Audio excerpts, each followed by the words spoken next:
জীবন স্মৃতি পরবর্তী পর্যায়ে। তখনকার দিনে এই পৃথিবী বস্তুটার রস কি নিবিড় ছিল সেই কথাই মনে পড়ে। কি মাটি, কি জল, কি গাছপালা, কি আকাশ, সমস্তই তখন কথা কহিত। মনকে কোনো মতেই উদাসীন থাকিতে দেয় নাই। পৃথিবীকে কেবলমাত্র উপরের তলাতেই দেখিয়াছি, তাহার ভিতরের তলাটা দেখিতে পাইতেছি না। ইহাতে কতদিন যে মনকে ধাক্কা দিয়াছে তাহা বলিতে পারি না। কি করিলে পৃথিবীর উপরকার এই মেটে রঙের মলাটটিকে খুলিয়া ফেলা যাইতে পারে, তাহার কতই প্ল্যান ঠাউরাইয়াছি। মনে ভাবিতাম একটার পর একটা বাঁশ দিয়া যদি ঠুকিয়া ঠুকিয়া পোতা যায়, এমনি করিয়া অনেক বাঁশ পোতা হইয়া গেলে পৃথিবীর খুব গভীরতম তলাটাকে হয়তো এরকম করিয়া নাগাল পাওয়া যাইবে।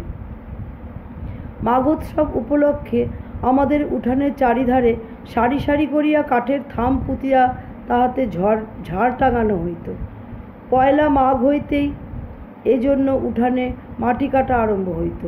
সর্বত্র উৎসবের উদ্যোগের আরম্ভটা ছেলেদের কাছে অত্যন্ত ঔৎসুক্যজনক, কিন্তু আমার কাছে বিশেষভাবে এই মাটি কাটা ব্যাপারের একটা টান ছিল।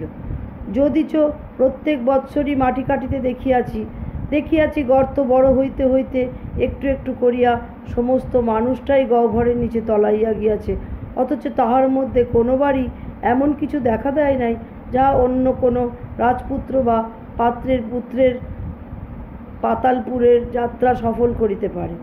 তবুও প্রত্যেকবারেই আমার মনে হইত একটা রহস্য সিন্ধুকের ডালা খোলা হইতেছে। মনে হইত যেন আরেকটু খুঁড়িলেই হয়, কিন্তু বৎসরের পর বৎসর গেল, সেই আরেকটুকু কোনোবারেই খোঁড়া হইল না। পর্দায় একটুখানি টান দেওয়াই হইল, কিন্তু তোলা হইল না।